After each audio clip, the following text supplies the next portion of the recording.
እና ይሄ የሌበር እንግዲህ ይሄ አሁን ሰባተኛው ቪዲዮ ላይ ነው ማለት ነው። እንግዲህ በስድስተኛው ቪዲዮ ላይ እንዳልኩት ምንድን ነው ሳይንስን ወስዶ የማጣመም ነገር ስላለ ሳይንሱን መረዳት አለብን። ስለ ሌበር የኢኮኖሚክ ሳይንስ የሚለውን አንደርስታንድ አድርገን ከዛ በኋላ ማርክስ ያጣመመው እንዴት አድርጎ አጣመመው፣ ለምንስ የተጣመመው ነገር ልክ አይደለም የሚለውን ነገር እኔ ማለት ነው። እንግዲህ ሳይንሱ የሚለው አዳም ስሚዝ ምን ይላል መሰላችሁ? ማለት የአዳም ስሚዝ መጽሐፍን ካያችሁት አዳም ስሚዝ የሚባል ሰው አለ። ምንድነው የጻፈው መጽሐፍ ዌልዝ ኦፍ ላይክ ነው አን ኢንኳይሪ ኢንቱ ዘ ዌልዝ ኦፍ ኔሽንስ ይላል ማለት ነው። ኢንኳይሪ ማለት ምርመራ ማለት ነው። ማለት የሀገራትን ሀብት የመረመርኩበት አሁን ላይክ ነው የምርመራ ውጤቴ ነው። እና ርዕሱ ሀሳቡ ምንድን ነው? ሀገራትን ባለጸጋና ድሃ የሚያደርጋቸው ነገር ምንድን ነው? በሀገራት መካከል ያለው የልማት ልዩነት ምንጩ ምንድን ነው የሚል ነው ማለት ነው። የአዳም ስሚዝ መጽሐፍ ዌልዝ ኦፍ ኔሽን ዋትስ ላይክ ነው አን ኢንኳይሪ ኢንቱ ዘ ዌልዝ ኦፍ ኔሽንስ ያ ነው ማለት ነው። እና አዳም ስሚዝ ምንድን ነው የሚለው በሀገራት መካከል ያለው ሀገራቸው የአየር ንብረታቸው ምንም ይሁን በውስጣቸው የያዙት የተፈጥሮ ሀብት ምንም ይሁን ላይክ ነው ምንም ይሁን በመካከላቸው ያለው የሀብት ልዩነት መነሻው ሌበር ነው። በዛ ሀገር ውስጥ ያለው በስራ ላይ የዋለው የጉልበት አቅም ነው ብሎ ይላል ማለት ነው። ስለዚህ በአሜሪካና በኢትዮጵያ መካከል ያለው የሀብት ልዩነት ምንጩ ምንድን ነው ካላችሁ አሜሪካ ውስጥ ብዙ የማምረት አቅም ያለው ህዝብ አለ። ኢትዮጵያ ውስጥ ደግሞ ብዙ ማምረት አቅም የሌለው ህዝብ አለ። ስለዚህ ኢትዮጵያ ድሃ የሆነችው አሜሪካ እንደዚህ ባለጸጋ የሆነችው የአሜሪካ ህዝብ ብዙ አምራች ስላለው ነው። የኢትዮጵያ ህዝብ ግን ዝቅተኛ አምራች ስላለው ነው የሚላችሁ እንዲልና ግን እንደዚህ በድፍድፉ ብቻ ሳይሆን ይሄ ግን እንደገና ሌሎች ፋክተሮች ከግምት ውስጥ ማስገባት አለብን። ምን ማለት ነው? ሰው በስራ ላይ ስለተሰማራና አምራች ዜጋ ስላለ ብቻ አንድ ሀገር ሀብታም ትሆናለች ማለት አይደለም። አምራቹ ዜጋ በስራ ላይ በሚሰማራበት ጊዜ ሞያ ስኪል እንግዲህ ሞያ ብዬ ነው የተረጎምኩት። ስኪል ያለው አምራች መሆን አለበት። ሁለተኛ ስኪሉ ዴክስትሪቲ ሊኖረው ይገባል። ዴክስትሪቲ ማለት ረቂቅ ነገሮችን ማድረግ መቻል አለበት። አሁን ለምሳሌ ታውቃላችሁ፣ እኔ አሁን አይገባኝም። አንዳንዴ አሁን ገራጅ ምናምን ሄዳችሁ የምታውቁ ከሆነ ገራጅ ስትሄዱ ስታዩት አሁን እንትኖቹ ሜካኒኮቹ ማለት ነው መኪናው ብትንትንትን ያደርጉላችኋል። አያውቁትም አይደለም፣ በደንብ አድርገው ያውቁታል። ቶርኖ ቤት ምናምን ብለው በቃ ማሽ ላይክ ነው እያደረጋሉ። እና ለምንድነው ኢንጂን ማለት እንደዛ ታዩአላችሁ። አንድ ጊዜ ደግሞ አንድ የሆነ መስፍን ኢንጂነሪንግ ነው ምናምን የሚባል የሆነ ሰው መኪና ተጋጭቶ በሆነ ነገር ምናምን ብቻ ሆነው ሄድኩ። እዛ መስፍን ኢንጂነሪንግ የሚባል እና ያመርታሉ፣ ሆነ ይቀጠቅጣሉ ምናምን። እኔ መኪናም ያመርቱ ነው የመሰለኝ። መኪና ያመረታችሁ ነው ወይ እለዋለሁ። አረ እንትኑን ነው የምናመርተው ስፖንዳው የጭነት መኪና አይታችኋል። እንትኑን ያመጡትና ኢንጂን ምናምን እንትኑን ከነቻሲሱ ያለቀለትን መኪና ያመጡና እላዩ ላይ ቀጥቀጠው ካራሶሪ ነው ካሶኒ ምናምን የሚባሉትን ነገሮች ስፖንዳ ምናምን የሚባለውን ነገር ነው ምንሰራው አለኝ። እሱን ዝም ብለው እዚህ ቄራ ይሰሩት የለ መስፍን ኢንዱስትሪያል ኢንጂነሪንግ ብለው የሆነ ነገር የሚያደርጉ ነው የሚመስላችሁ። ስሙን አሁን ኢህአዲግ ኢንዶመንት ፈንድ ብሎ የሚዘባረቀው ማለት ነው። እና ምንድን ነው የምሰሩት? አረ እኛ እንትኑን ነው የምሰራው፣ ይሄንን ጋሪውን ነው የምንሰራው። እና ለምንድን ነው እኛ ሀገር ጋሪውን የምንሰራው? ገብቷችኋል? እንትን ነው ስኪል የለም፣ ዴክስትሪቲ የለም። ዝም ብለን ነው ብረት ማጠፍ የምንችለው እንጂ ማለት አሁን ኢንጂን ለምንድን ነው ስፔሻላይዝ የሆነው ብትሉ የብረት ላይ ነው ማቴሪያል ኢንጂነሪንጉን በደንብ አርጋችሁ አንደርስታንድ ማድረግ አለባችሁ። ፕሪሲዥን አሁን ለምሳሌ በሲሊንደሩ ጋር እንደ ሲሊንደሩ ሲቆረጥ ያንን የሚቆርጥ ብረት ቴክኖሎጂው ምናምን ማወቅና እዛ ላይ የሚሰራው ሰው ደግሞ ብቻ ኦፕሬት ማድረጉ ምናምን ጥንቃቄ ዴክስትሪቲ ይጠይቃል። በጣም ረቂቅ የሆኑ ቴክኖሎጂዎችን ማወቅ ይጠይቃል። አንዳንድ ነገር ለምሳሌ አሁን ቺፕስ ላይ ምናምን በጣም የሚሆነው ለምንድን ነው? በጣም የፕሪሲሽን ኢንጂነሪንግ ምናምን ስለሆነ ነው። እና እንደዚህ አይነት ነገር ይፈልጋል። እንደገና ደግሞ ጀጅመንትም ይፈልጋል ይላል። ጀጅመንት ማለት ምን ማለት ነው? ሁሉ ሰው ሞተር የሚያመርት ከሆነ አንተ ሞተር የምታመርት ከሆነ ምርታማን ግን ትርጉም የለውም ነው። ዝም ብለህ ልክ ነው አፈር በቆፈረ ልክ ነው አፈር ስለቆፈርክ እሴት እየጨመርክ አይደለም ነው። ስለዚህ ምን ይላል? እነዚህ ነገሮች ማሟላት አለበት። ምን ሞያ ያስፈልገዋል፣ ስኪል ያስፈልገዋል፣ ዴክስትሪቲ ያስፈልገዋል፣ ጃጅመንት ያስፈልገዋል ስራው።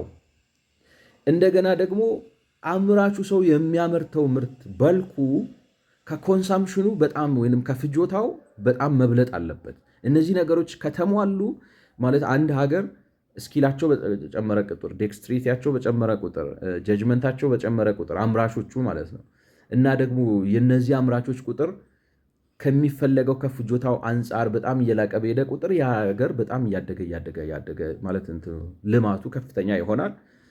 በአንጻሩ ደግሞ እነዚህን ካላሟላ ኋላ ቀር ይሆናል ነው። ስለዚህ ሌበር ነው ላይክ ነው ዲፋይኒንግ ፊቸሩ ሌበር ነው።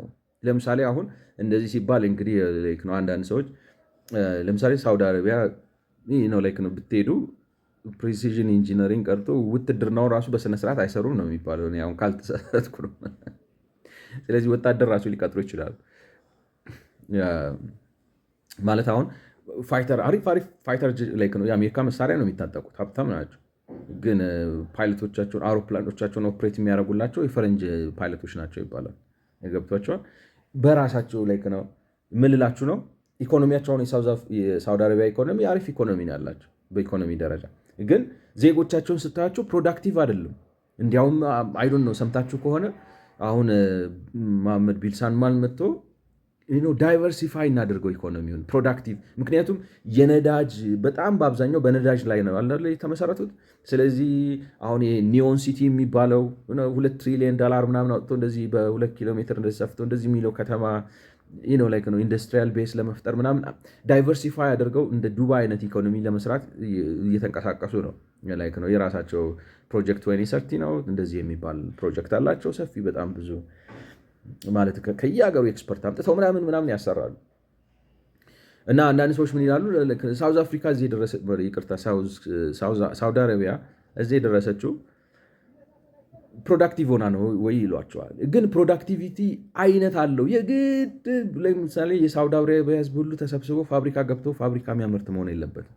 እንደ ሁኔታው የተፈጥሮ ሀብታቸውን ማኔጅ ማድረግ መቻሉ። ለምሳሌ ነዳጅ ያወጣሉ። ነዳጁን ያወጣላቸው ሲጀምር በዋናነት የአሜሪካ ቴክኖሎጂ ነው። ገብቷቸዋል። ነዳጁን አወጣላቸው። ግን ነዳጁ ተሽጦ ሲመጣ ብሩ እንደ ናይጄሪያ ድብድብ አይደለም የሚፈጥረው ነው።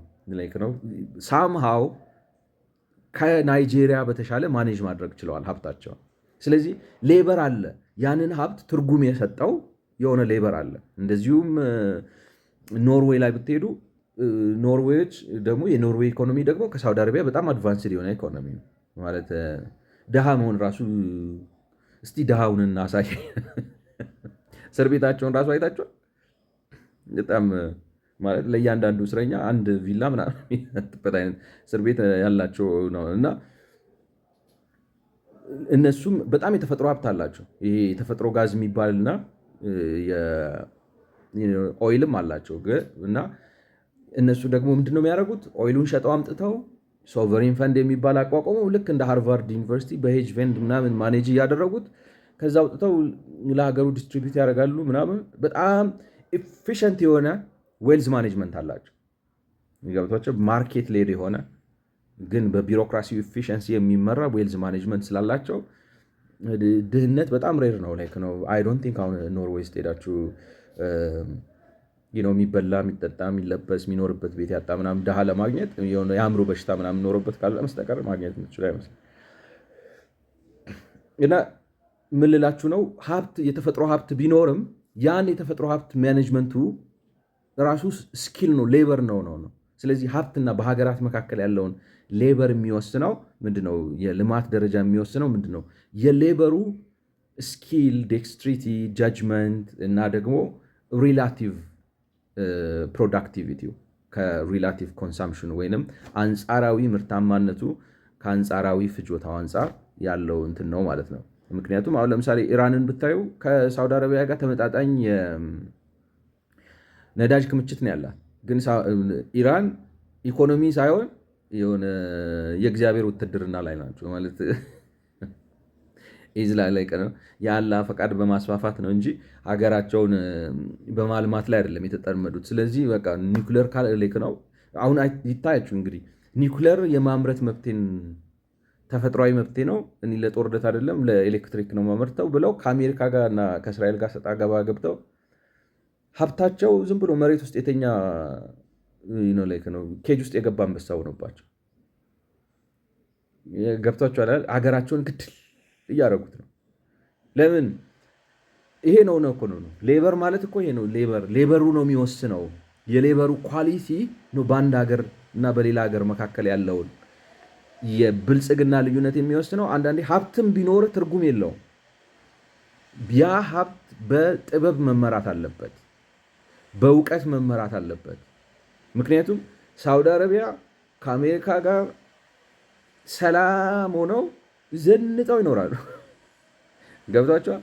ዘንጠው ተፈለገ ሆነው ይኖራሉ። እነዚህ ደግሞ እንትን ካልሆንን ነው ጂሃዲስት ካልሆንን ብለው የራሳቸው ሀብታቸው ሳይሆን የበይ ተመልካች ነው። አይታችኋል። አሁን ለምሳሌ የኢራን ነዳጅ እኮ በጀሪካን እየተጫነ በሰማያዊ ጀሪካን በሃይሉክስ ፒክአፕ በቶዮታ ወደ ፓኪስታን ወደ ምናምን ስማግል ሲደረግ ነው የሚውለው። ምክንያቱም ነዳጁ ይወጣል፣ በትክክለኛ ገበያ ውስጥ ገብቶ በትክክል ዲስትሪቢዩት ማድረግ አልተቻለም። ስለዚህ ሀብታቸው ማለት በጣም ሀብታም መሆኑ የሚችሉ ሀገሮች እየደቀቁ ነው። ለምን? ማኔጅመንት የለውም። ለምን? ሌበር የለውም። ጥበብ ያለው እውቀት ያለው ነው ማስተዋል ያለው ሙያ ያለው ሌበር ስለሌለ ሀብቱ ወደ ልማት አልተለወጠም። ስለዚህ ሌበር ነው የሚወስነው። ይሄ ሳይንስ ነው የምላችሁ። ካርል ማርክስ ግን የሚያደርገው ምንድነው? ይሄንን አሁን ያልኳችሁን የአንድ ሀገር የብልጽግና ነው። አዳም ስሚዝ የአንድ ሀገር የብልጽግናና የድህነት ደረጃ የሚወስነው የሌበሩ ጥራት ነው እና የሌበሩ ደግሞ ጥራትን ብቻ ሳይሆን የሌበሩ ምርት ብዛት ከፍጆታው አንጻር መላቁ ነው የሚለውን ይህንን የመሰለ ውብ የሌበር ቲዮሪ ወስድና እሱ ደግሞ ሌላ አዲስ የሌበር ቲዮሪ ያስተዋውቃቸዋል ማለት ነው። እና የማርክስ የሌበር ቲዮሪ የሚለው ምንድን ነው? የአንድ ሸቀጥ ዋጋው የሚወሰነው ያንን ሸቀጥ ለማምረት በወጣው የጉልበት ልክ ነው ይላቸዋል ማለት ነው። እንደዛ ሲል ግን ጥያቄ ያስነሳል። ምክንያቱም ለምሳሌ አንድ ኮትን ለማምረት 4 ሰዓት ቢፈጅ ለአንድ ሰው እና ሌላ ሰው ደግሞ 8 ሰዓት ቢፈጅበት፣ ስለዚህ ገብቷቸዋል። አሁን ለምሳሌ 4 ሰዓት የፈጀበት ሰው አንድ አለ፣ ሌላ ሰው ደግሞ 8 ሰዓት የፈጀበት አለ። ስለዚህ 4 ሰዓት የፈጀበት ሰው ምንም እንኳን ጥራት ያለው ወይንም ተመሳሳይ ጥራት ያለው ኮት ማለት ጎበዝ ስለሆነ ችሎታ ስላለው ቀልጣፋ ስለሆነ 8 ሰዓት የሚፈጀውን ነገር በ4 ሰዓት በመጨረሱ ትንሽ ክፍያ ሲያገኝ ገብቷቸዋል። ያኛው ግን 8 ሰዓት ስለፈጀበት የእሱን እጥፍ ሊያገኝ ነው ማለት ነው አይደለም። ምክንያቱም ዋጋውን የሚወስነው የወጣበት የፈሰሰበት ለማምረት የፈሰሰበት ጉልበት ነው ካለን ጥራቱ ምንም ይሁን ምን የተመረተው ዕቃ ጥራቱ ምንም ይሁን ተፈላጊነቱ ምንም ይሁን ምን ዋጋው የሚወሰነው በፈሰሰበት ጉልበት ልክ ከሆነ የፈሰሰበት ጉልበት 4 ሰዓት ስለሆነ ምንም እንኳን የሚፈለግና ጥራቱ የጠበቀ ኮት ቢሆንም ለምሳሌ አቶ አበበ ያመረቱት ኮት እሳቸው በ4 ሰዓት በችሎታቸው ምክንያት በፍጥነት ስለጨረሱ የ4 ሰዓት ክፍያ ብቻ ይከፈላቸዋል። አቶ ከበደ ደግሞ ነገሩን አክብደውት 8 ሰዓት ወስዶባቸው ተመሳሳይ ኮት ቢያመርቱ እርሶ 8 ሰዓት ነው የደከሙትና ተብሎ የበለጠ ሊከፈላቸው ነው። ገብቷቸዋል። ይሄ ከሆነ ግን ልክ አይመጣም። እንደዛ አይደለማ። ገበያ ላይ ስትሄዱ አሁን ለምሳሌ ማን ነው የበለጠ የደከመው ብላችሁ አይደለም የምትገዙት አይደለም የምትገዙት ምንድን ነው የትኛው ኮት ጥሩ ነው ብላችሁ የሚሻላችሁን ነው የምትገዙት። እና ጥራታቸው ተመሳሳይ ከሆነ ተመሳሳይ ክፍያ ነው የምትከፍሉት ማለት ነው። የምትፈልጉት አይነት ማለት አንድ አይነት ኮት ከሆኑ የምትከፍሉት ምን ያህል ተደከመባቸው ብላችሁ አይደለም የምትከፍሉት። ገብቷችኋል። ስለዚህ የበለጠ ሰነፉና ጎታታው ሰው የበለጠ ሊከፈል ነው ተባለ የሚል ጥያቄ ያመጣል። ይህ አይነት ጥያቄ ሲቀርብበት ማርክስ የሚመልሰው ምንድን ነው? ሌበር ስል ወይንም ጉልበት የፈሰሰበት ጉልበት ነው ዋጋውን የሚተምነው ስል የእያንዳንዱ ሰው የተናጠል ጉልበት ሳይሆን ጠቅላላ በማህበረሰብ ላይ ነው ሆሞጂኒየስ ማስ ኦፍ ሌበር ነው ይላል ማለት ነው። ሆሞጂኒየስ ማስ ኦፍ ሌበር ግን ማለት ምን ማለት ነው? አሁን ለምሳሌ በምሳሌ ለማስረዳት አቶ አበበ ጎበዝ ስለሆኑ በቀን 6 ኮት ያመርታሉ ማለት ብለን እናስብ። በቀን በ8 ሰዓት ሰርተው 6 ኮት ያመርታሉ ብለን እናስብ። አቶ ከበደ ደግሞ 8 ሰዓት ሰርተው የሚያመርቱት 2 ኮት ነው። ገብቷቸዋል? 8 ሰዓት ሰርተው 2 ኮት ነው የሚያመርቱት ማለት ነው። ያ ማለት ምን ማለት ነው? አቶ ከበደ በ4 ሰዓት ነው 1 ኮት የሚያመርቱት። 4 ሰዓት ወይም ግማሽ ቀን ከጠዋት 2 ሰዓት እስከ 6 ሰዓት ሰርተው 1 ኮት ነው የሚያመርቱት። አቶ አበበ ግን ከጠዋት 2 ሰዓት እስከ 4 ሰዓት ሰርተው ስንት ኮት ነው? 3 ኮት ነው የሚያመርቱት። ምክንያቱም በቀን 6 ነው በቶታል የሚያመርቱት ማለት ነው። ነገር ግን ገበያ ላይ አሁን የሁለቱም ኮት ሲወጣ ጥራቱ አንድ ስለሆነ ጠቅላላ 8 ኮት ገበያ ላይ ወጥቶ የሚሸጠው ግን ማለት ነው የሚቀርበው ግን 8 ኮት ነው። ስለዚህ የሚሰላው ሁለቱም 8 ሰዓት አጥፍተዋል በቀን አይደለም። ሁለቱም 8 ሰዓት አጥፍተዋል። በሁለቱ ላይክ ነው በጠቅላላው በሁለቱ ድምር ባፈሰሱት ጉልበት ነው እንጂ በተናጠል ባፈሰሱት ጉልበት አይደለም ይላቸዋል። ሊሆን ግን አይችልም አይደለም። ምክንያት ሊሆን አይችልም። በተናጠል ባፈሰሱት ጉልበት አይሆንም። ይህ ሐሳባዊ ስሌት ነው። ሆሞጂኒየስ ሶሻል የሚባል ሌበር የለም። ምክንያቱም በተግባር ሄዳችሁ ስትፈትኑት አቶ አበበ ፋብሪካ ውስጥ በ4 ሰዓት ውስጥ 3 ኮት ነው የሚመረተው። አቶ ከበደ ፋብሪካ ውስጥ በ4 ሰዓት ውስጥ 1 ኮት ነው የሚመረተው። ስለዚህ በሰዓት ብዛት ከሆነ ወይንም አቶ አበበ ፋብሪካ ውስጥ በ8 ሰዓት ወይንም በቀን ሙሉ ስራ 6 ኮት ይመረታል። አቶ ከበደ ፋብሪካ ውስጥ በ8 ሰዓት ወይንም በቀን ሙሉ ስራ 2 ኮት ይመረታል።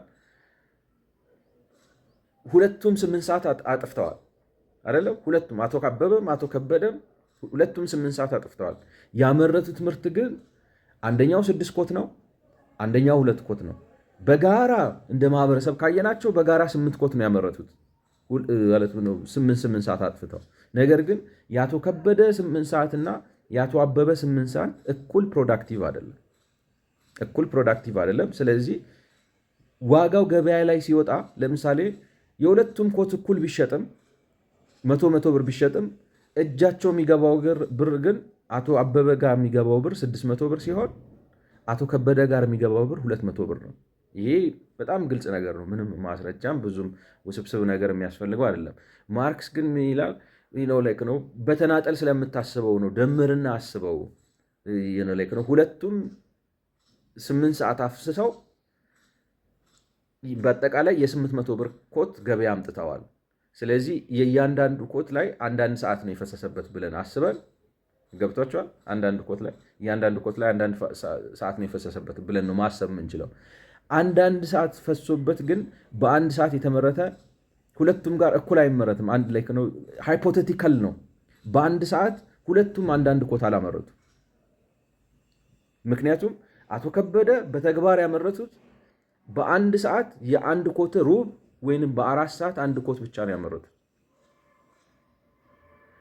አቶ አበበ ግን በ4 ሰዓት 1 ኮት አይደለም 3 ኮት ነው ያመረቱት። ወይንም ደግሞ በአንድ ሰዓት የ1 ኮት 3/4ኛ ነው ያመረቱት።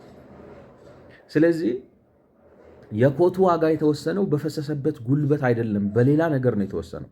ለምሳሌ አንድ ነገር አሁን ለምሳሌ የኢትዮጵያ ዓመታዊ የምርት መጠን ይሄን ያህል ቢሊዮን ብር ነው ብለን አለን በማህበረሰብ ደረጃ ስናስበው፣ ወይንም ደግሞ የኢትዮጵያ ነፍስ ወከፍ ዓመታዊ ማምረት አቅም ለምሳሌ በእንግሊዝኛው ጂዲፒ እና ጂዲፒ ፐር ካፒታ የኢትዮጵያ ጂዲፒ አሁን እንግዲህ ማለት ከዲቫሉዌሽኑ ምናምን ጋር አያይዛችሁ የኢትዮጵያ ዓመታዊ ጂዲፒ ከዲቫሉዌሽኑ ከምናምን ጋር ወደ $60 ቢሊዮን ምናምን አካባቢ ነው የሚመጣው። በ120 ሚሊዮን ብር ስታካፍሉት የሚሰጣችሁ አለ።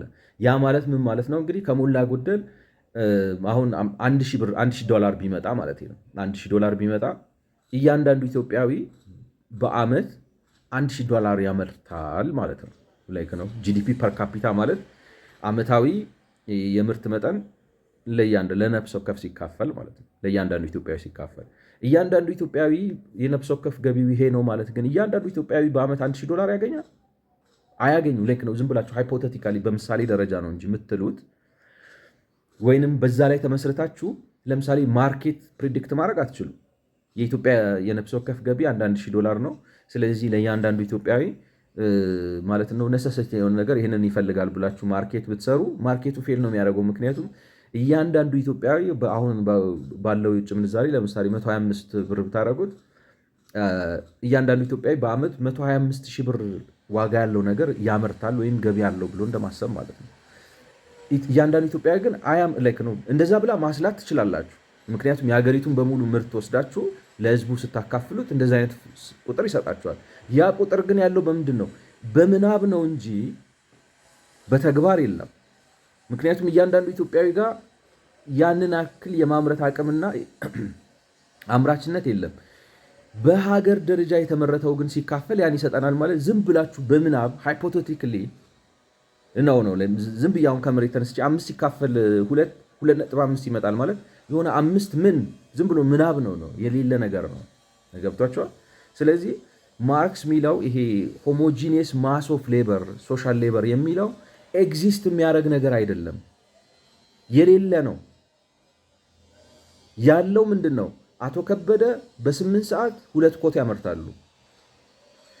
አቶ አበበ በ8 ሰዓት 6 ኮት ያመርታሉ። ገበያ ላይ ሲወጣ የሁለቱም ሰዎች ምርት ኮት ዋጋው እኩል ቢሆንም ሲጠቀሙ ግን ለ8 ሰዓት ሌበራቸው እኩል ዋጋ እያገኙ ነው አይደለም። ሁለቱም ግን 8 ሰዓት ለፍተዋል። ገብቷቸዋል። እርሱ እንደሚለው የሸቀጦች ዋጋ የሚወሰነው ያንን ምርት ለማምረት በፈሰሰበት ጉልበት ቢሆን ኖሮ እያንዳንዱ ሰው ጋር የሚገባው ብር ተመጣጣኝ ይሆን ነበር፣ ቢያንስ ነው ምላችሁ። አሁን ግን የሆነው ምንድን ነው? አቶ አበበ ኪስ የሚገባው ብር ከአቶ ከበደ ኪስ ከሚገባው ብር በ3 እጥፍ የበለጠ ነው። ለምን? እሳቸው ጊዜያቸው ብቻ ሳይሆን ያፈሰሱት ሌበር ሳይሆን ሌበራቸው ጥራት ስላለው የበለጠ ያመርታሉ። ስለዚህ ዋጋውን የወሰነው ሌበሩ አይደለም ማለት ነው። አይደለም ሌበሩ ቢሆን ኖሮ ሁለቱም 8 ሰዓት ስላፈሰሱ የአቶ አበበ 6 ኮት እና የአቶ ከበደ 2 ኮት ገበያ ላይ ዋጋው እኩል መሆን ነበረበት። አይደለም ዋጋቸው የሚወሰነው በፈሰሰበት የጉልበት ልክ ከሆነ የአቶ አበበ 6 ኮት 8 ሰዓት ስለፈጁ ለማምረት 6 ኮት ዋጋው የ8 ሰዓት ዋጋ መሆን አለበት። የአቶ ከበደ 2 ኮት ብትሆንም በ8 ሰዓት ያመረቷት የሁለቷ ኮት ዋጋ ከአቶ ከበደ 6 ኮት ጋር እኩል መሆን አለበት። ገበያው ግን እንደዛ ያቅላቸው። የአቶ ከበደ 6 ኮት ነው የበለጠ 3 እጥፍ ይከፍለዋል ዋጋ። የአቶ አበበን 2 ኮት ደግሞ ሲሶ ይከፍለዋል። የእሳቸውን የአቶ አበበን ሲሶ ይከፍለዋል። ስለዚህ ሌበሩ ነው ማለት አይቻልም። ምክንያቱም በ8 ሰዓት አንዱ 6 አንዱ 2 ስላመረተ ስትደምረው ነው ብትል ድምሩ ሃይፖቴቲካል ነው እንጂ መሬት ላይ ያለው አይደለም። እንዳልነው አሁን ለምሳሌ የነፍስ ወከፍ የማምረት አቅም የኢትዮጵያ $1200 ነው ማለት ዝም ብሎ ምናባዊ ሂሳቤ ነው እንጂ እያንዳንዱ ኢትዮጵያዊ 1200 ብር ያመርታል ማለት አይደለም። አባባል ነው። ተግባራዊ ፋይዳው ዜሮ ነው። ለንጽጽር እንዲመች የኢትዮጵያ ምርታማነት ለምሳሌ ከአሜሪካ ሲነጻጸር ወይንም ከኬንያ ሲነጻጸር የኢትዮጵያ ምርታማነት ምን ይመስላል በሀገር ደረጃ እንደው ዝም ብሎ በግርድፍ። ምክንያቱም የእያንዳንዱን ሰው ምርታማነት ማነጻጸር ስለሚከብድ ለማቅለል ነው ማቴማቲካል አብስትራክሽን የምትሰሩት። ማርክስ ግን ምንድነው አብስትራክሽኑን አምጥቶ ኮሞዲቲውን ወይንም የሸቀጡን ዋጋ የሚወስነው የእንትኑ ነው፣ የፈሰሰበት ጉልበት ነው። የፈሰሰበት ጉልበት ግን አይደለም። ምክንያቱም በ8 ሰዓት 6 ኮት ያመረተ ሰውና በ8 ሰዓት 2 ኮት ያመረተ ሰው እኩል አይከፈላቸውም ተመሳሳይ ኮት እስካመረቱ ድረስ። ስለዚህ የፈሰሰበት ጉልበት አይደለም የሚወስነው። ይሄ ሆሞጂኒየስ ሌበር ነው ብሎ ነገር ሆሞጂኒየስ ሌበር ሃይፖቴቲካል ነው፣ የሌለ ነገር ነው። የለም፣ በተግባር የለም። ሶሻሊስት ሆነ አንተ 6 ብታመርትም አንተ 2 ብታመርትም ችግር የለም 8 ሰዓት አባክናችኋልና እኩል እንክፈላችሁ ብትል ያ እንግዲህ በኋላ ላይ ምክንያቱም ተግባራዊ ያልሆነ በሪያሊቲ ላይ ያልተመሰረተ የሆነ ቅዠትን ስለሆነ የምተገብረው ውጤት አያመጣም። ምክንያቱም ሰውየው ለፍቶ 6 ኮት እያመረተ ያኛው 2 ኮት ብቻ እያመረተ እኩል የሚከፈላችሁ ከሆነ ይሄ 6 ኮት የሚያመርተው ሰው አውቶማቲካሊ መዳደከመኝ ቀስ እያልኩ እየተጎተቱ 2 ኮቴን አመርታለሁ እንዳቶ ከበደ ብሎ ነው ምርቱን ዘጭ የሚያደርግብህ እና አይሆንም ነው። ስለዚህ የካርል ማርክስ የሌበር ቲዮሪ እንደዛ የተሳሳተ ነው። አሁን ምን ላድርግላችሁ መሰላችሁ? ይሄን ዝም ብዬ በንግግር ያቀረብኩትን የሁለቱን ሀሳብ ንጽጽር ከመጽሐፋቸው ላይ የተቻለውን ያክል በአማርኛ ተርጉሜ ከአዳም ስሚዝ ዌልዝ ኦፍ ኔሽንስ አን ኢንኳይሪ ኢንቱ ዘ ዌልዝ ኦፍ ኔሽንስ ከሚለው መጽሐፍ ላይ እና ካርል ማርክስ ዳስ ካፒታል ላይ ያለውን አምጥቼ ነገሮቹን ላሳያችሁና ለምን የማርክስ ይሄ የኮሞዲቲ ዋጋ ወይንም የሸቀጥ ዋጋ የሚወሰነው በፈሰሰበት ጉልበት ልክ ነው የሚለው ነገር ትክክል እንዳልሆነ ለማሳየት ልሞክር ማለት ነው። እንግዲህ ምን ይላል እንትና አዳም ስሚዝ እንደዚህ ይላል። እያንዳንዱ ሀገር ዓመታዊ ድምር ጉልበት ነው ወይም ጉልበት እንግዲህ ሌበር የሚለውን ነገር ማለት ነው። እያንዳንዱ ሀገር ዓመታዊ መሰረታዊና የቅንጦት ፍጆታውን የሚገዛበት ሀብት የሚሰጠው ይላል። ስለዚህ አንድ ሀገር በሀገር ደረጃ የምትገዛው ነገር ማለት ኮንሱም የምታደርገውን ነገር የምትገዛው በሙሉ ባወጣችሁ በአምራች ጉልበቷ ልክ ነው በአጭር አማርኛ ማለት ነው። ይህም ሀብት ወይንም በጀቷን የምታገኘው ባፈሰሰችው ጉልበት ነው። መነሻ ካፒታሏ ጉልበት ነው። ጉልበቱን አውጥታ ስራ ላይ አውራ ነው ፈንድ የምትፈጥረው። ኦሪጂናል ፈንድ የሚፈጠረው ጉልበትን በማፍሰስ ነው እያለ ነው። ይህም ሀብት ወይም ፈንድ ቀጥታ የስራው ውጤት ሊሆን ይችላል፣ ወይም በስራው በተመረተው ምርት ለውጦ ሊመጣ የሚችል ሊሆን ይችላል ከሌላ ሀገር ማለት ነው። ማለት አንዳንዴ አገር ውስጥ ያለ ምርት ለመግዛት ይሆናል፣ አንዳንዴ ደግሞ ከውጭ ኢምፖርት ለማድረግ ሊሆን ይችላል ይላል። እናም ይሄ ምርት ወይም የሚገዛው ነገር ከሀገሪቱ ሸማቾች አንጻር ከፍተኛ ወይም አነስተኛ መሆኑ ያቺ ሀገር ለመሰረታዊ ፍላጎትና ለቅንጦት ፍላጎት የሚያስፈልጋትን ነገር ታገኝ ወይም አታገኝ ይሆን የሚለውን ነገር ይወስናል። በሌላ አማርኛ ምን እያለ ነው? አንድ ሀገር የምታመርተው ይሄ እንግዲህ በምርት ላይ ያሰማራችሁ ጉልበት የሚያመርተው ምርት በጣም ከፍተኛ ከሆነ ከኮንሰምፕሽኑ አንጻር ሀብታም ትሆናለች ወይስ ድሃም ትሆናለች የሚለውን ይወስናል። በራሳችን ለምሳሌ ቀለል ካደረግነው ለምሳሌ ወጥታችሁ ስራ ሰርታችሁ ይዛችሁ የምትመጡት ገንዘብ ከወጫችሁ አንጻር ከፍተኛ ከሆነ ስለዚህ ሞር ፕሮዳክቲቭ ናችሁ ማለት ነው። ከወጫችሁ አንጻር ከፍተኛ ከሆነ ኑሯችሁ እየተሻሻለ ይሄዳል። ቤት የምትገዙበት የበለጠ ብር ይኖራችኋል። መኪና የምትገዙበት የበለጠ ብር ይኖራችኋል። የተለያየ ነገር የምታደርጉበት ብር ግን ከወጫችሁ አንጻር ደግሞ ገበያችሁ ዝቅተኛ ከሆነ ያንን ማድረግ አትችሉም። ወይ ቤት ተከራይታችሁ ትኖራላችሁ። እንደዚህ። ስለዚህ ሀብታችሁና ድህነታችሁ የሚወሰነው ምንድነው? ሌበራችሁ ስራ ላይ ውሎ የሚያመርተው ምርት እና ይዞት የሚመጣው ገቢ ከወጫችሁ አንጻር ከፍተኛ ከሆነ ሀብታም ናችሁ፣ ዝቅተኛ ከሆነ ድሃ ናችሁ ማለት ነው። ነገር ግን ይላል ይህ የስራ መጠን በእያንዳንዱ ሀገር በሁለት ሁኔታዎች ላይ ይደገፋል። ማለት ዝም ብሎ ሰው ሁሉ ስራ ላይ ማለት ምርታማ ማለት ስራ ነው የሀብትና የድህነት ደረጃን የሚወስነው ማለት ዝም ብሎ ሁሉ ስራ ነው ማለት አይደለም።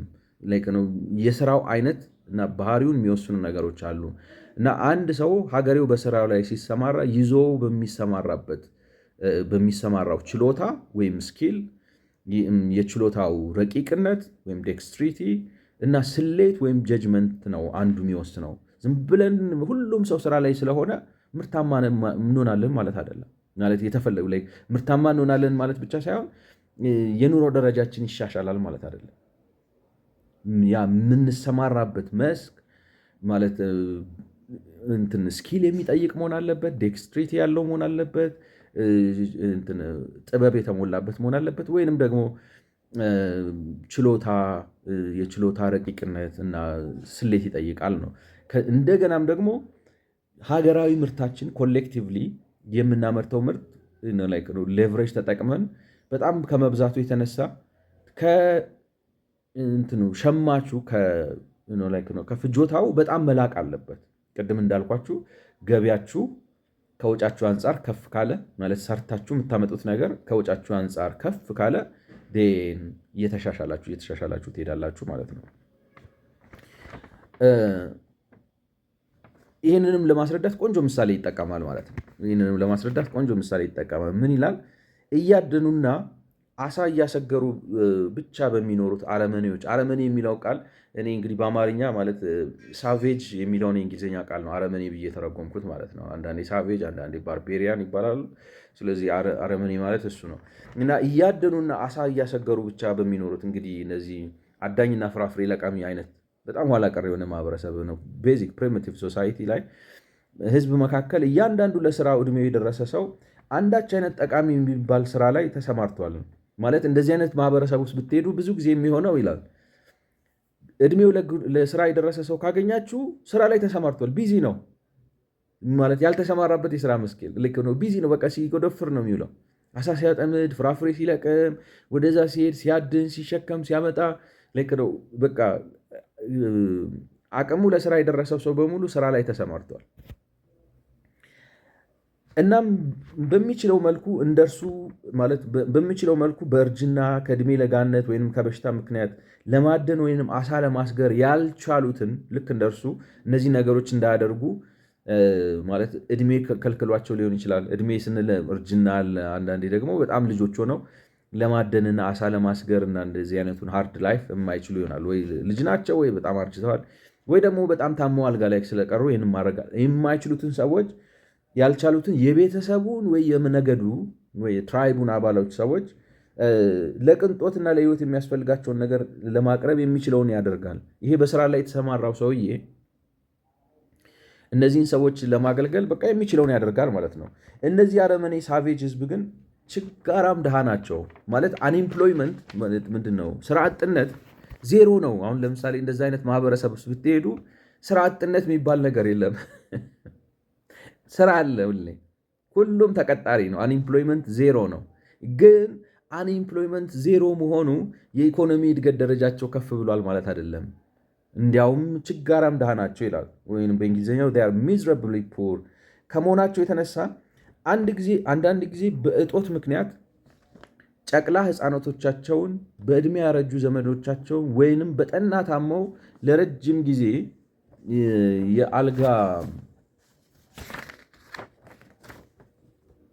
የአልጋ ቁራኛ የሆኑ ወገኖቻቸውን አንዳንድ ጊዜ ቀጥታ ለመግደል ማለት ይገሏቸዋል ማለት በቃ እንትኑ ይከብዳቸዋል ማለት በጣም ህፃን ሆነው በቃ ምግብ ይጠፋል ነው። ስለዚህ የሚያደርጉት ሲጠፋቸው አንዳንዴ ህፃናቶቻቸውን ይገላሉ፣ ሆን በእጃቸው ወይም በጦር ማለት ነው። አንዳንዴ አዛውንቶቻቸውን በጣም ያረጁ የሆኑባቸውን ሰዎች ይገላሉ። አንዳንዴ ደግሞ የታመሙና ብዙ ጊዜ አልጋ ላይ የቆዩ ሰዎችን ይገላሉ። ምክንያቱም መመገብ፣ ማብላት፣ መንከባከብ ያቅታቸዋል። እና ምን ይላሉ? አንዳንድ ጊዜ ቀጥታ ለመግደል ወይንም ሆን ብለው በመተው በረሃብ ወይንም በአውሬ ተበልተው እንዲሞቱ ለመተው ይገደዳሉ፣ ወይንም ተገድጃለሁ ብለው በማሰብ እንዲህ አይነት ነገር ያደርጋሉ ይላል። ማለት ስራ ሲባል ስራ ነው የአንድን ሀገር የብልጽግናና የደህንነት ሁኔታ የሚወስነው ሲባል ሁሉም ሰው ስራ ላይ ሊሰማራ ይችላል። እሱ አይደለም ነው እሱ ብቻ ወሳኝ አይደለም። እንዳልኳችሁ እነዚህ ዴክስትሪቲ፣ ስኪል እና ጀጅመንት እንደገናም ደግሞ ለምሳሌ ምንም አምራች ብትሆኑ የምትመግቡት በጣም ከበዛ ሊጎትታችሁ ይችላል። ስለዚህ የአምራቹ መጠን በአንጻራዊነት ለምሳሌ ለራሳችሁ ብቻ ልትበቁ የምትችሉ ሰዎች ቤተሰብ የምታስተዳድሩ ከሆነ ትንገዳገዳላችሁ፣ እናንተ ብቻ ገንዘብ የምታመጡ ከሆነ ማለት ነው። በአንጻሩ ደግሞ ይላል በሰለጠኑና ባደጉ ሀገራት ደግሞ ነገሩ የተገላቢጦች ነው። ምንም እንኳን ከፍተኛ ቁጥር ያለው የሀገሪቱ ነዋሪ ምንም ስራ ባይሰራም ይላል ማለት አይደለም። ምንም ስራ ባይሰራም አብዛኛው የእነዚህ ሀገራት ነዋሪ የሀገራቸው ሰራተኛ ከሚያመርተው 10 እጥፍ ወይም አንዳንዴ 100 እጥፍ ነው ፍጆታቸው። ማለት አይሰሩም፣ ግን በጣም ነው ኮንሱም የሚያደርጉት።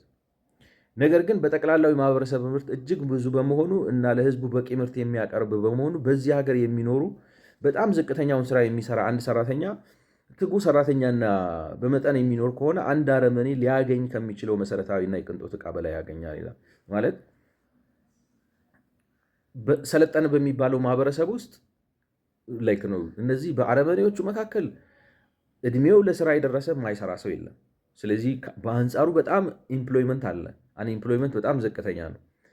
እነዚህ ደግሞ ሰለጠኑ በሚባሉት ሀገራት ዘንድ አንኢምፕሎይመንት ማለት ስራ ማይበዛ ሰው ይበዛል። በትምህርት ቤት፣ በዩኒቨርሲቲ፣ በጥናት በምን ተይዞ ገብቷቸዋል። የማይሰራው ሰው ቀላል የማይባል ቁጥር ያለው ሰው አለ ይላል። ነገር ግን የሚሰሩት ሰዎች የሚያመርቱት ምርት በዚህ በስኪል በዴክስትሪቲ እና በጀጅመንት ምክንያት በጣም የላቀ ስለሆነ የእነዚህ ሰዎች ፍጆታቸው በጣም ከፍተኛ ነው እና በጣም ዝቅተኛ ምንድን ነው የሚለው ትጉ ሰራተኛና በመጠን የሚኖር ከሆነ ይላል። በጣም ዝቅተኛውን ስራ የሚሰራ አንድ ሰራተኛ ትጉ ሰራተኛና በመጠን የሚኖር ከሆነ አንድ አረመኔ ሊያገኝ ከሚችለው መሰረታዊና የቅንጦት ዕቃ በላይ ያገኛል ይላል። በጣም ብዙ ነው። አሁን ለምሳሌ ተውት፣ እሱን በአረመኔና በሰለጠነው ዓለም ተውትና በእኛ ሀገርና በአሜሪካን ሀገር ያለውን ልዩነት ውሰዱ። አሜሪካን ሀገር አንድ ሰው እንግዲህ ሄዶ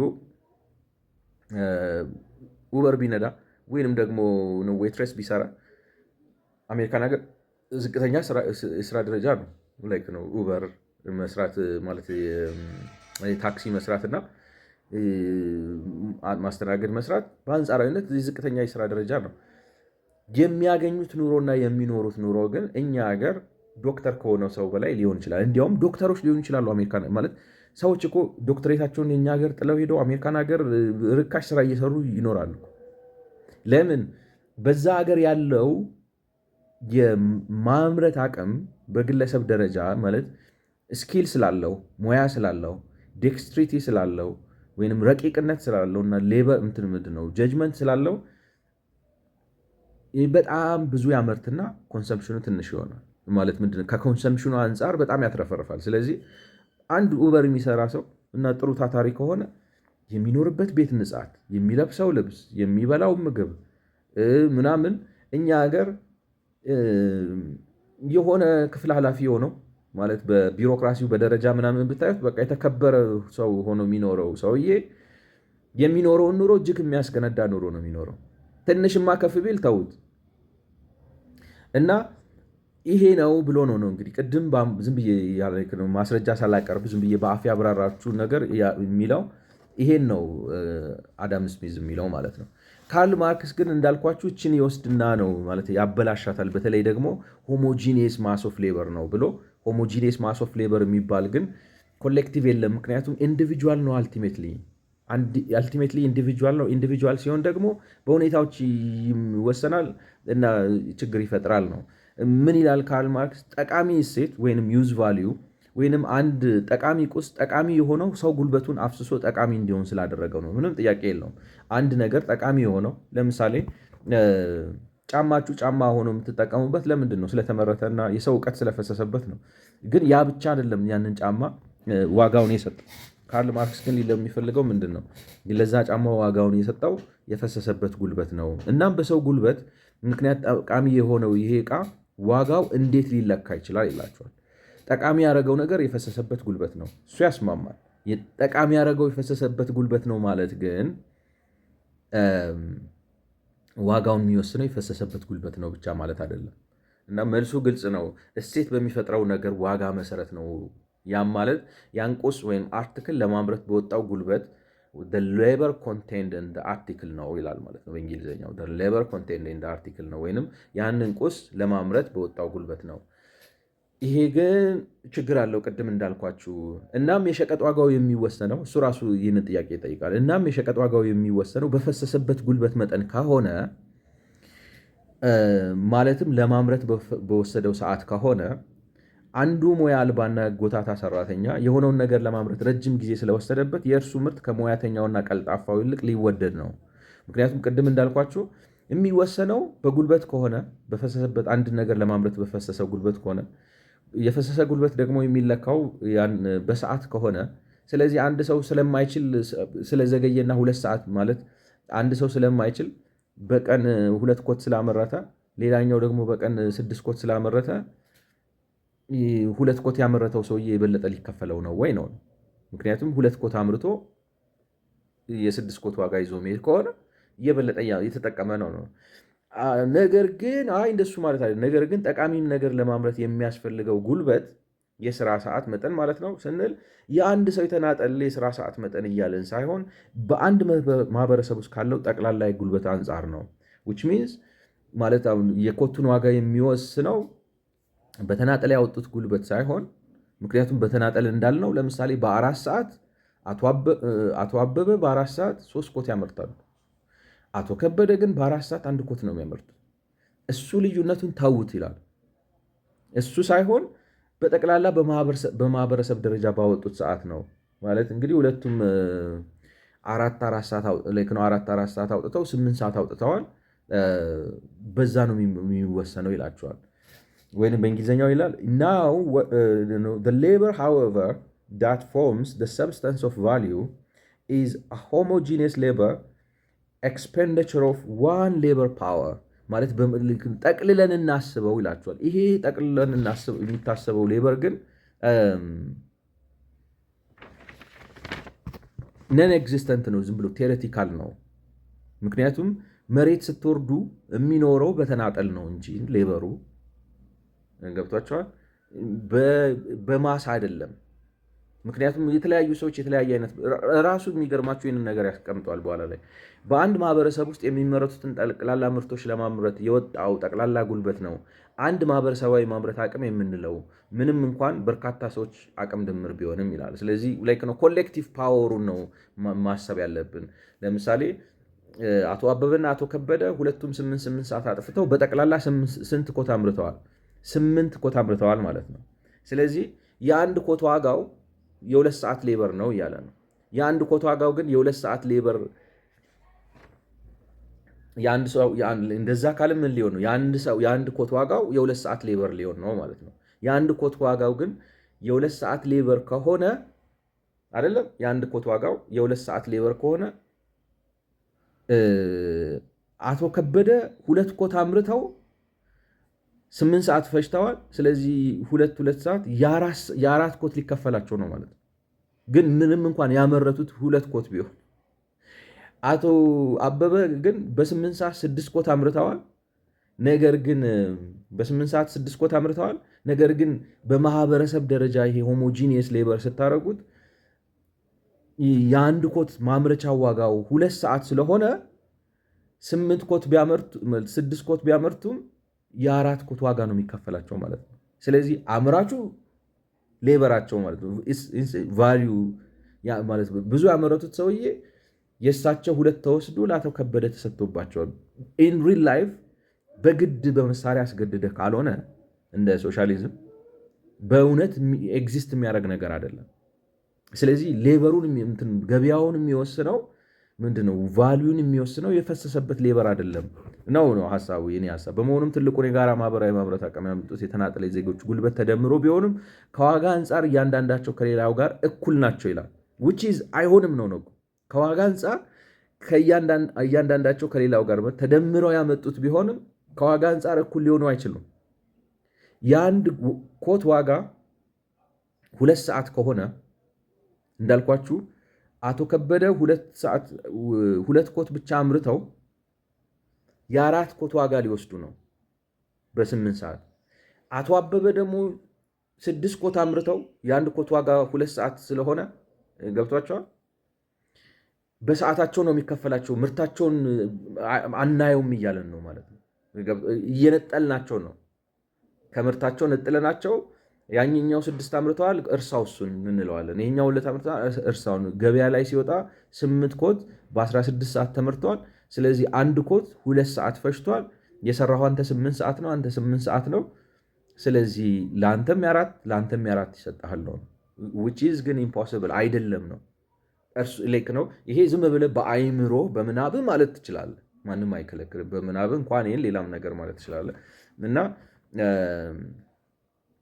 ለምሳሌ ይላል በጣም በሚያስቅ ሁኔታ ይህንን ልበልና ልጨርስ። በሚያስቅ ሁኔታ ይላል በሀገረ እንግሊዝ ልብስ የሚሸምን አዲስ ማሽን በመምጣቱ አንድ ልብስ ለመሸመን የሚያስፈልገውን ሰዓት በግማሽ ቀንሶታል ይላል። ማለት በሀገረ እንግሊዝ ልክ አሁን እንዳልኳችሁ በግማሽ ቀንሶታል። አሁን ግማሽ የሚለውን ላይክ ነው ብቻ የማምረት አቅምም ከፍ አድርጎታል። ስለዚህ በቅድሞ ምሳሌያችን መሰረት ብንሄድ አቶ አበበ ማሽን ተጠቅመው በፊት እንደ አቶ ከበደ ሁለት ኮት ነበር የሚያመርቱት በቀን። አሁን ግን ማሽን ተጠቅመው በቀን 6 ማምረት ጀምረዋል። ነገር ግን በእጃቸው አሁንም የሚሸምኑ ሰዎች ግን አሁንም ልክ የበፊቱን ያክል ጊዜ ነው የሚያስፈልጋቸው። በእንግሊዝ የሆነውን ነገር እኮ ራሱ እየተናገረ ነው ካርል ማርክስ ራሱ። አቶ ከበደ ግን ለምሳሌ ሆነ ነገር አቶ ከበደ ግን እንደ አቶ አበበ ማሽን አልገዙምና እንደ ድሮ ነው የሚያመርቱት። ስለዚህ ዛሬም በ8 ሰዓት 2 ኮት ነው የሚያመርቱት በማለት ነገር ግን እነዚህ ሸማኔዎች በማሽኑ ምክንያት የአንድ ሰዓት ድካም ምርታቸው በገበያ ላይ በማሽን ምክንያት በግማሽ ሰዓት ከሚመረተው ጋር እኩል ነው። በዚህም የማህበረሰብ ደረጃ ጉልበታቸው ዋጋው በግማሽ ቀንሷል ይላል። የራሱን አሁን ላይ እንግዲህ ሲጀምር ምንድን ነው ያለ? እናም በሰው ጉልበት ምክንያት ጠቃሚ የሆነው አንድ ጠቃሚ የሆነ ዕቃ ዋጋው እንዴት ሊለካ ይችላል? መልሱ ግልጽ ነው። እሴት በሚፈጥረው ነገር ዋጋ መሰረት ነው። ያም ማለት ያን ቁስ ለማምረት በወጣው ጉልበት ነው የሚወሰነው ብሏል። ነገር ግን ማሽን ተዋወቀና ይላል የአንዳንዶቹን የማምረት አቅም በጥፍ ከፍ አደረገው። ስለዚህ የሌሎቹን የማሽን የማምረት አቅም በጥፍ ወደኋላ ቀነሰው። ገብቷቸዋል፣ አወረደባቸው። ስለዚህ አንደኛው 8 ሰዓት ፈጅቶ 6 ኮት ያመርታል፣ ሌላኛው 8 ሰዓት ፈጅቶ 2 ኮት ብቻ ያመርታል። ይሄኛው ሰውዬ 8 ሰዓት አልተጎዳም። 8 ሰዓት ሰርቶ 2 ኮት በማምረቱ ማለት ዋጋው ስለቀነሰበት፣ ያኛው ግን 8 ሰዓት ሰርቶ ዋጋውን ከፍ አድርጎለታል ማሽን መጠቀሙ ማለት ነው። ስለዚህ የበለጠ ተጠቃሚ አድርጎታል። ማርክስ ግን የሚላችሁ ምንድን ነው? እንዲህ በመሆኑ ዋጋው ስለቀነሰ በማህበር ነው ዋጋው የቀነሰው እንጂ በግል እንዲህ ብሎ ነገር አለ እንደ እያየ ነው። በግል ነው የቀነሰው፣ በማህበር አይደለም። በማህበር የኮት ዋጋ የኚህ ሰውዬ ከዚህ በፊት በ8 ኮት የሚያገኙትን ማለት 2 ኮት በማምረት ለምሳሌ ገቢያቸው ነው የምላቸው። አሁን ለምሳሌ አቶ ከበደ 2 ኮት እያመረቱ 200 ብር ያገኙ ነበር። አቶ አበበ ግን አሁን ማሽን ሲጠቀሙ 6 ኮት ማምረት ጀምረዋል። ገቢያቸው በ3 እጥፍ ጨምሯል በማሽኑ ምክንያት እና ሰዓታቸው የበለጠ ምርታማ ሆኗል። የአቶ አበበ ሰዓታቸው ብዙ ብር እያመጣ ነው። የአቶ ከበደ ግን ባለበት ቆሟል፣ ወይንም ደግሞ ቀንሷል ማለት ትችላላችሁ፣ ምክንያቱም ከሳቸው አንጻር ስታዩት። ስለዚህ ይሄ የሚያሳየው ሌበር ምንድነው? ዋጋ በሌበር እንደማይወሰን ነው እንጂ ወይም በሌበር ሰዓት እንደማይወሰን ነው እንጂ ማርክስ እንደሚለው የአንድ ቁስ በፈሰሰበት የጉልበት ሰዓት፣ ምክንያቱም ሁለቱም እኩል ሰዓት አፍስሰው አንደኛው ምርታቸው በጥፍ ጨምሯል፣ አንደኛው ደግሞ ምርታቸው በጥፍ ቀንሷል፣ ላይክ ባለበት ቆሟል። ስለዚህ ከጥቅም አኳያ ስታዩት የኛው ሰውዬ ጥቅም በቆመበት ቀርቷል፣ ያኛው ጥቅም ከፍ ብሏል። ካርል ማርክስ ግን የሚላችሁ ምንድን ነው?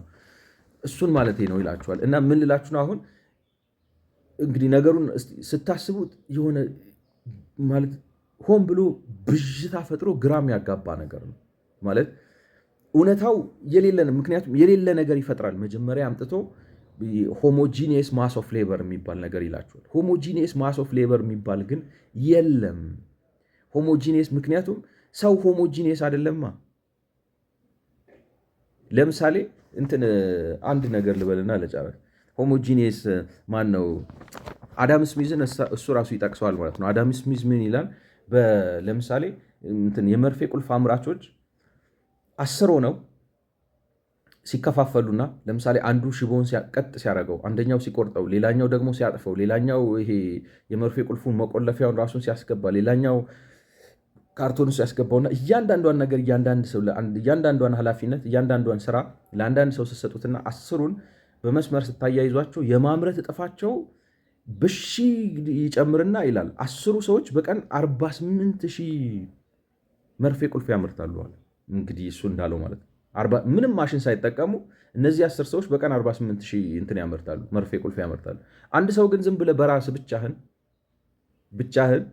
መርፌ ቁልፍ አምርት ብትሉት በቀን ማለት ነው በጣም ጎበዝ ከሆነ ቢበዛ 20 ቢያመርት ነው አለ። ማለት ራሱ ሽቦውን አውጥቶ ራሱ ሽቦውን ቀጥ አድርጎ ራሱ ሽቦውን ቆርጦ ራሱ አጥፎ ራሱ የመርፌ ቁልፉን አናት አስገብቶ ራሱ መርፌ ቁልፉን እንደዚህ አድርጎ ራሱ ቀለም ቀብቶ ራሱ ካርቶን ውስጥ አስገብቶ ምናምን በቀን ቢበዛ 20 ካልሆነ እንደ 200 ያምርት ብለን። እነዛ ግን በቀን እያንዳንዳቸው በቀን ወደ 48,000 ስለሚያመርቱ አለ አስሩ የእያንዳንዳቸው ምርታማነት በቀን ወደ 4,800 ገደማ ነው አለ።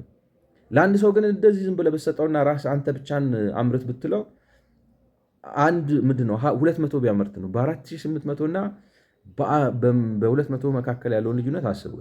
ስለዚህ የዚህ ሰውዬ ምንም እንኳን ገበያ ላይ ሁለቱም መርፌ ቁልፎች ሲወጡ ዋጋቸው እኩል ቢሆንም ገብቷቸው ሁለቱም መርፌ ቁልፎች በገበያ ላይ ሲወጡ ዋጋቸው እኩል ቢሆንም እነዚህ ተደራጅተው በ10 ሆነው በዲቪዥን ኦፍ ሌበር ተያይዘው ስትሪም አድርገው የሚሰሩት ሰዎች ግን ተወደደም ተጠላም ብዙ ብር ይዘው ይገባሉ። ይሄ ብቻውን የሚጎደፍረው ወይንም ደግሞ ሁለት ሆነው ሰርተው እንደው ትንልቅ 10 ከምንሆን 2 ሆነን ብንሰራ ይሻላል ብለው ቢበዛ 500 ቢያመርቱ ወይም 1,000 ቢያመርቱ ተወደደም ተጠላም ከነዛ ሰዎች 4 እጥፍ ያነሰ ገንዘብ ይዘው መግባታቸው አይቀርም። ስለዚህ በሌበር ታይም ስታዩት ሁለቱም እኩል ሰዓት ነው ያጠፉት መርፌ ቁልፍ ለማምረት። የሁለቱም መርፌ ቁልፍ ግን ገበያ ላይ ዋለ ዋጋ እኩል ነው። ስለዚህ ዋጋቸው ያጠፉት ሰዓት አይደለም። እሱ ግን የሚለው ምንድን ነው እንዳልኳቸው የእሱ ችግር ምንድን ነው በሚፈጥረው ነገር ማለት መልሱ ግልጽ ነው። እሴት በሚፈጥረው ነገር ዋጋ መሰረት ነው። ያም ማለት ያን ቁስ ለማምረት በወጣው ጉልበት ነው ይላቸዋል። ያ ጉልበት ግን ኮሌክቲቭ ሌበር ነው። ኮሌክቲቭ ሌበሩ ነን ኤግዚስተንት ነው። ዝም ብሎ ምናባዊ ነው። ልክ የኢትዮጵያ ጠቅላላ የማምረት አቅም ይሄን ያህል ቢሊየን ነው ስንል ዝም ብሎ ምናባዊ ነው። ምክንያቱም ላይክ ነው የማያመርተው ነፍ ስለሆነ ማለት ነው። ያንን አሁን ለምሳሌ የኢትዮጵያ ዓመታዊ ምርት 60 ቢሊየን ቢሆን ያን 60 ቢሊየን ብር ያመረቱት ሰዎች ያን 60 ቢሊየን ዶላር ያመረቱት ሰዎች ምናልባት 10 ሚሊዮኑ ብቻ ሊሆኑ ይችላሉ። 90 ሚሊዮኑ የለበትም ወይም 90 ወይም 110 ሚሊዮኑ የለበትም። ግን ዝም ብለን በጋራ በወል ዝም ብለን ስለምንጠራ ተሰብስበን የኢትዮጵያ ነው የሚባለው። ምክንያቱም በኢትዮጵያ የአየር ክልል ውስጥና በኢትዮጵያ ድንበር ውስጥ ስለተመረተ ማለት ነው። ከእንትን ነው አሁን ጂዲፒ ፐር ካፒታ ተብሎ የኢትዮጵያ ይነገራቸዋል። እንዳልኳቸው የኢትዮጵያ ጂዲፒ ፐር ካፒታ ይሄን ያህል ነው፣ $1,200 ነው። ያ ማለት ግን እያንዳንዱ ኢትዮጵያዊ $1,200 በዓመት ያገኛል? አያገኝም ነው። $1,200 አያገኝም። ያንን እንደ ፋክት ወስደህ እቅድ ልትሰራበት አትችልም። እንደዚህ ነው ልትል ኢትዮጵያዊ እኮ በቃ የማምረት አቅም እኮ ጥሩ ነው፣ እያንዳንዱ ኢትዮጵያ $1,200 ያመርታል ማለት አትችል። የሌለ ነገር ነው። የለም በተግባር አንዳንዱ ሰው በሚሊዮን ያመርታል፣ አንዳንዱ ሰው ወደታች ያመርታል። ዝም ብለህ በድምር ግን በምናብ እንደዛ ማለት ትችላለህ። ያ ማለት ግን ምንም ተግባራዊ ነገር የለውም። ዝም ብለህ በሀገራት መካከል ያለውን የልማት ደረጃ ለማነጻጸር የምትጠቀምበት ሃይፖቴቲካል ቫሊዩ ነው እንጂ ሪሊ መሬት ላይ ያለ የኢትዮጵያውያኖችን የማምረት ነፍስ ወከፍ የማምረት አቅም የሚገልጽ ነገር አይደለም ጂዲፒ ፐር ካፒታ። ምክንያቱም እንዳልኳችሁ ልጆች አሉ፣ አዛውንት አሉ፣ የቤት እመቤት አሉ፣ የአልጋ ቁራኛዎች አሉ፣ ስራ አጦች አሉ፣ ብዙ ነገር። እነዚህ ሁሉ ባሉበት የኢትዮጵያዊ ነፍስ ወከፍ የማምረት አቅም $1,200 ነው ስትል የሚጦሩት አልጋ ላይ ያሉትም ሽማግሌ $1,200 ያመርታሉ። ገና ሕፃን ሩጦ ያልጠበቀውም $1,200 ያመርታል አይደለም። ማርክስ ግን የሚላችሁ ምንድን ነው? ኮሌክቲቭ ሆሞጂኒየስ ሌበር ግን የለም ነው። ኢት ዶዝንት ኤግዚስት፣ ኢሉዥን ነው።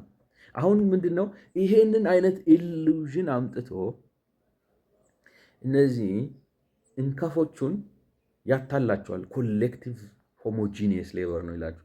ዴር ኢዝ ኖቲንግ ኮልድ ግን collective homogeneous labor which determines the values of commodities. Nothing. In practice, the values of commodities is determined by the dynamics between demand and supply in the market, regardless of the amount of working out that's spent on producing whatever commodity that is. ምንም ሸቀጥ ብታመጡ ያንን ሸቀጥ ለማምረት ላይ የፈሰሰው ጉልበት በገበያ ያለውን ዋጋ በተወሰነ ደረጃ ተጽዕኖ ያደርግበታል። ግን ብቸኛ ወሳኝ አይደለም። አንድ ሸቀጥ በገበያ ያለው ዋጋ የሚወሰነው በአቅርቦትና በፍላጎት ማለት በመግዛት አቅም በታገዘ ፍላጎት እና በአቅርቦት መካከል ባለው መሳሳብና መገፋፋት ነው። ችግሩ ምንድነው?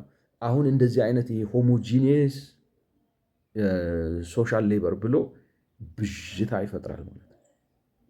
which is an non-existent ምንም የሌለ ምናባዊ ፊገር ነው።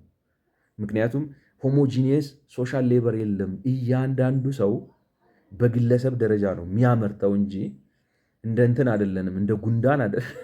ገብቷችኋል አይደል? እንደ ጉንዳን አይደለም። ሁላችንም የሆነ ሳር ተሸክም አይደለም ነው። የተለያየ ዴክስትሪቲ፣ የተለያየ ስኪል፣ የተለያየ ጀጅመንት ያለን ሰዎች ነው። ኢንዲቪጁዋሊ ነው የምናመርተው።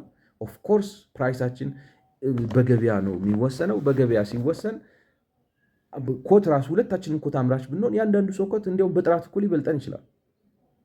እሱ ግን ሆሞጂኒየስ ሌበር፣ ለምሳሌ ኮት የሚያመርተው ሌበር በሙሉ ሆሞጂኒየስ ነው ይላቸዋል። እንደዚህ አይነት ሆሞጂኒየስ ሌበር ግን የለም ነው። ኢት ዶዝንት ኤግዚስት። ኖት ኦንሊ ዳት። ለምሳሌ ኢትዮጵያ ውስጥ አሁን ለምሳሌ እነዛ ሰዎች 8 ኮት አመረቱን። ከቻይና ሌላ 180 ኮት ቢመጣ ዋጋው ዘጭ አይልም? ገብታችኋል? ዘጭ ይላል። ዘጭ ሲል ያንተን አሁን የኔ ሌበር ነው የዚህን ዋጋ የወሰነው ማለት ትችላለህ እንዴ? ያንተ ሌበር አይደለም፣ ሌላ የማታውቀው ሌበር ነው ከሌላ ቦታ መጥተው። ስለዚህ ሌበር አይደለም ዲተርማይን የሚያደርገው ነው ባጭሩ። ግን እቺን ምን ያደርጋል መሰላችሁ? አሁን ይሄንን ድንብርብር ፈጥሮ ምን አሳምኖ ይወጣል ማለት ነው። አሁን ይሄንን ግርግር ፈጥሮ ማርክስ ይዞ መውጣት የሚፈልገው ምንድነው? ማሳመን የሚፈልገው ይገርማችኋል። እኔ እኮ ይገርመኛል። የታሪክ አስተማሪ ሆነው የረቀቀው የማርክስ የሌበር ቲዮሪ ይላቸዋል። ተጫውቶበት ነው አባቴ።